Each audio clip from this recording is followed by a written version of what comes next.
Alléluia. Notre valeur, ce qui nous différencie des uns des autres, c'est notre identité. Amen. Notre manière de parler, notre manière d'agir, notre manière de prier fait que nous nous spécifions des uns des autres.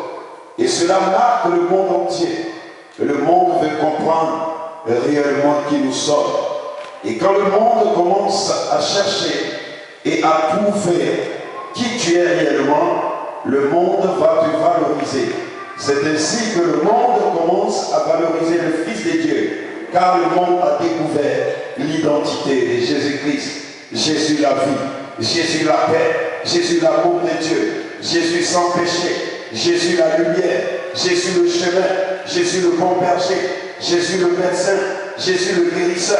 Et quand on découvre l'identité d'une personne, cela peut l'élever comme cela peut rabaisser la personne selon la valeur que tu as. Alors ton identité est ta valeur, ton identité est ta personnalité.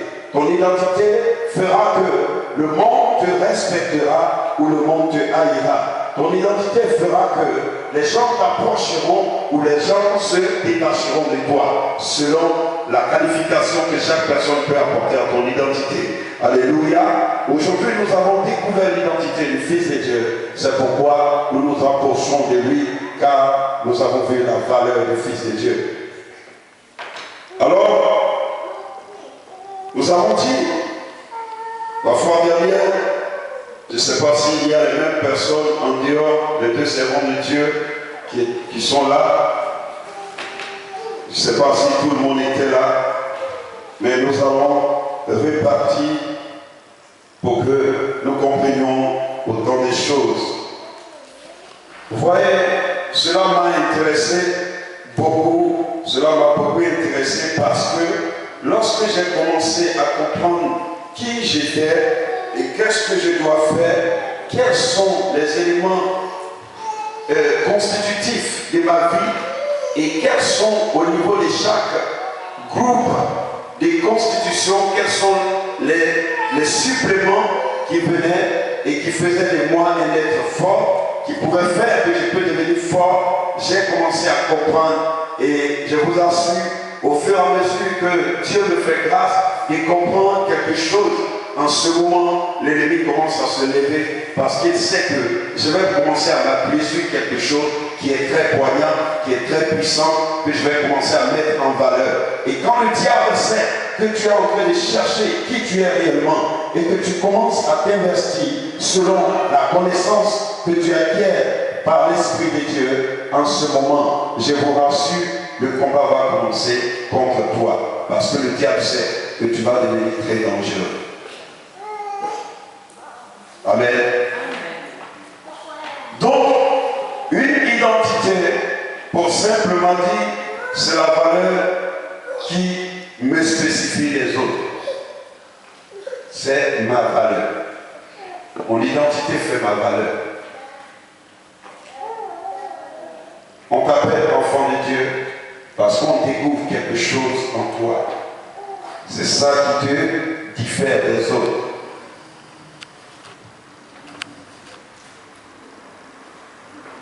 Donc, c'est un ensemble de circonstances qu'une personne détient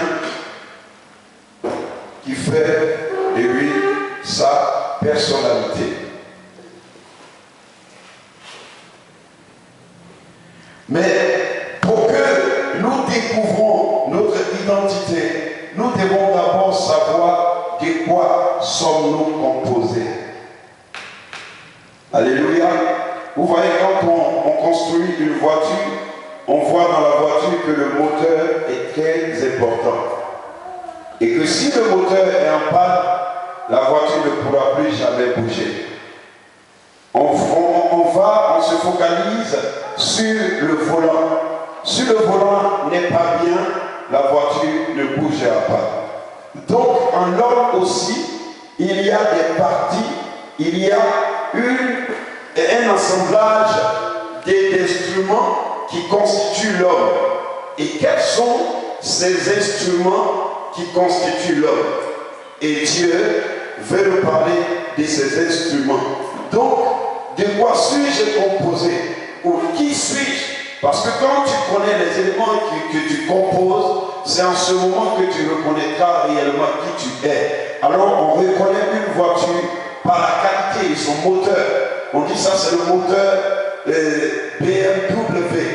Ce moteur-là, il est spécifique à cette classe de voitures. On ne peut pas prendre ce moteur et le mettre ailleurs. Donc, c'est comme ça aussi l'homme est constitué. L'homme est aussi constitué. Et pour que nous comprenions ces choses, nous allons comprendre depuis l'origine, depuis notre origine, qui nous étions et qui sommes-nous devenus et qu'est-ce qui a poussé Dieu à nous reconstruire. Alléluia. Nous étions à l'origine des enfants bien, bons, créés, bons, bien construits, à l'image de Dieu, à la ressemblance de Dieu.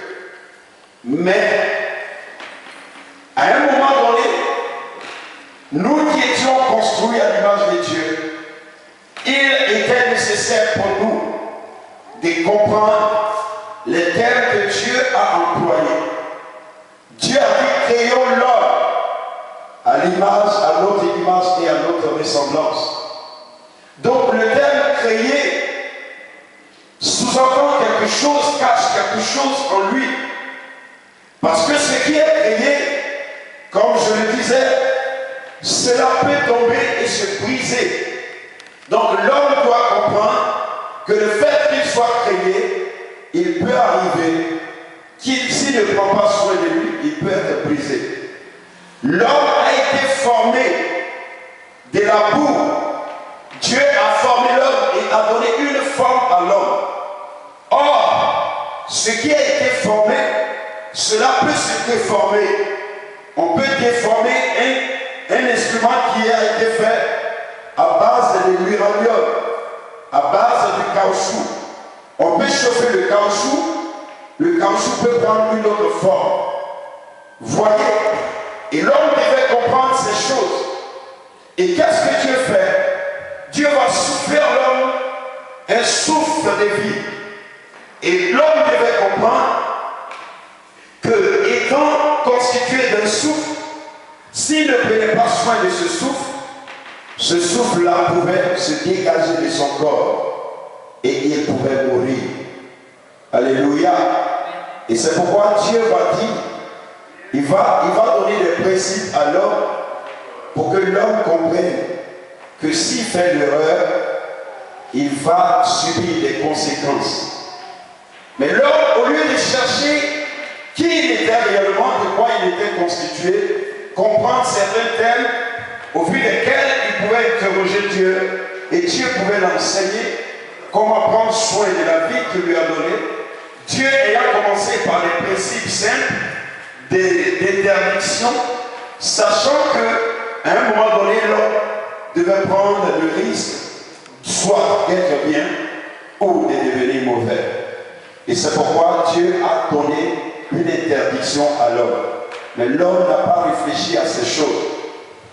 Et c'est pourquoi je voudrais que nous prenions la parole de Dieu pour que nous comprenions certains termes afin d'avancer dans l'enseignement. Genèse chapitre 1 au verset 26, Genèse chapitre 2 au verset 7. Nous allons lire ces passages et nous allons comprendre. Alléluia. Genèse chapitre 2, sinon chapitre 1 au verset 26. J'ai lu la parole de Dieu. Nous rendons grâce à Dieu. Amen. Dieu vit que cela était bon. Puis Dieu dit, faisons l'homme à notre image, selon notre ressemblance, et qu'il domine sur les poissons de la mer, sur les oiseaux du ciel, sur le bétail, sur toute la terre et sur tous les reptiles qui rampent sur la terre. Amen.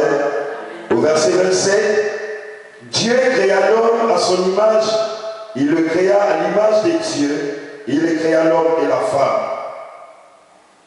Amen. Amen. Nous allons au chapitre 2, au verset 7. L'Éternel Dieu forma l'homme de la poussière de la terre. Il souffla dans ses narines un souffle de vie. Et l'homme devint un être vivant. Amen. Amen. Donc, Dieu va créer. Dieu va former et Dieu va souffler. Voici les trois thèmes sur lesquels l'homme devait porter beaucoup d'attention pour comprendre que ce qui est créé peut être cassé, peut se casser. C'est pourquoi d'ailleurs il y a des fractures. Ah, je me suis fracturé le pied. Ah, mon bras a été fracturé. J'ai eu une corde fracturée. Pourquoi? Parce que tout ce qui est créé peut se briser.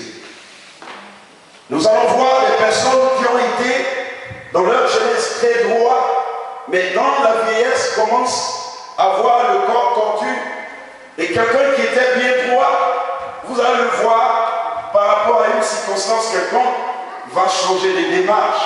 La personne a été déformée, mais au vu d'une circonstance qui s'est manifestée dans sa vie, la personne a commencé à ne plus marcher droit. Ça, c'est dans le physique. Alléluia. Amen.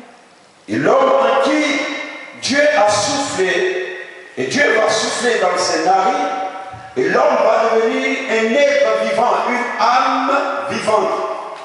Et l'homme ne comprend pas que le souffle qui habite à lui est un trésor de l'Éternel Dieu et qu'il doit veiller à ce bon fonctionnement du souffle qui habite en lui, parce que si ce souffle n'y est plus, l'homme a rendu l'âme. C'est-à-dire l'âme ne sera plus vivante, parce que c'est le souffle en nous qui fait que nous sommes devenus une âme vivante. Donc voici les choses sur lesquelles l'homme devait beaucoup s'appuyer.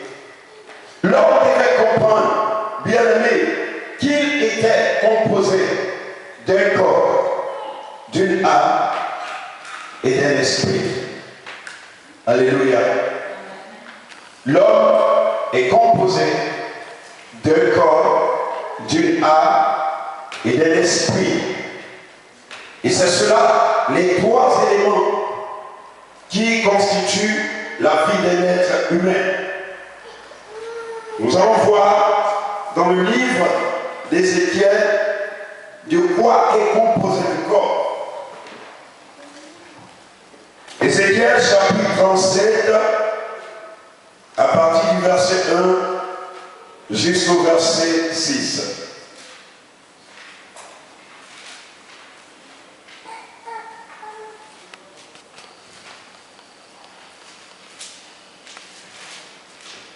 Alléluia.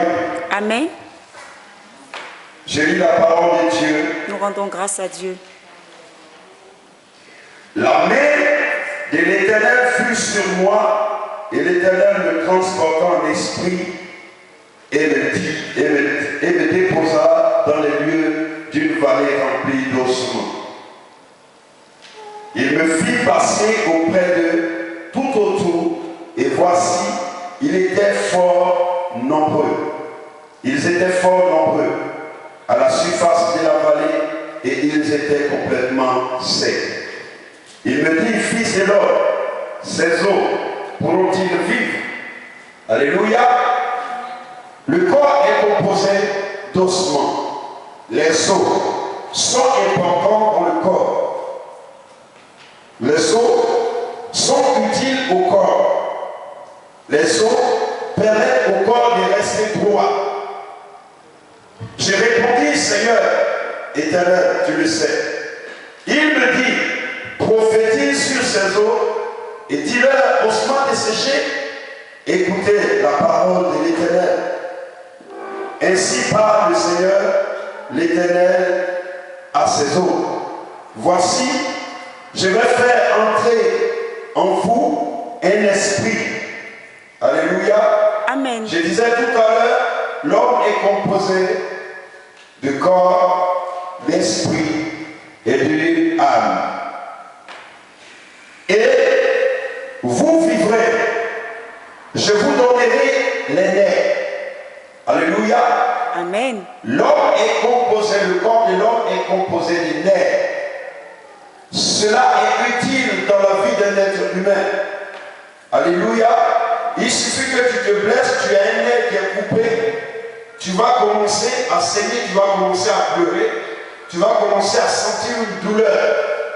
Il faut que tu arrives à guérir, que le nerf reprenne et se ressoude avant que tu ne te sentes très bien. Donc le corps de l'homme est constitué de beaucoup d'éléments. Et ces choses, le Seigneur lui-même les proclame pour que nous comprenions l'utilité de chaque élément dont est composé notre corps. Je ferai croître sur vous de la chair. Alléluia. Amen. Nous sommes composés de chair. Le corps est constitué de chair. Il est constitué d'ossements. Il est constitué des nerfs. C'est tout cela qu'on appelle le corps humain. Le corps des nerfs. Alléluia. Amen. Nous continuons. Je vous couvrirai des peaux. Alléluia. Si nous nous lavons aujourd'hui avec de l'eau, avec du savon, c'est parce que celui-ci aussi a de l'importance. Cette peau, elle a aussi de l'importance. Mais elle va être d'abord physique. Elle est d'abord physique. Et nous allons voir au fil du temps, ce qui était physique peut accéder à un autre domaine. Alléluia. Je mettrai en vous un esprit et vous vivrez. Et vous saurez que je suis l'Éternel. Je m'arrête là parce que Dieu a fini de citer ce qui est dans le corps. Il a parlé de la chair, il a parlé de la peau, il a parlé des nerfs, il a parlé des os. C'est important le corps. Accordons beaucoup d'importance au corps. Parce que c'est lui qui fait que nous marchions. C'est lui qui fait que nous nous déplaçons pour venir à l'église. Donc il nous est aussi utile. Et nous devons prendre soin de lui. Si nous ne prenons pas soin de notre corps, il peut arriver que nous pouvons être handicapés. Et cela peut nous rendre défaillants. Gloire à Jésus. Donc le corps est très important. Prenons-en soin. Et à côté du corps, laissez-moi voir quelque chose rapidement qui peut certainement nous amener à comprendre certaines choses dans le nom de Jésus-Christ.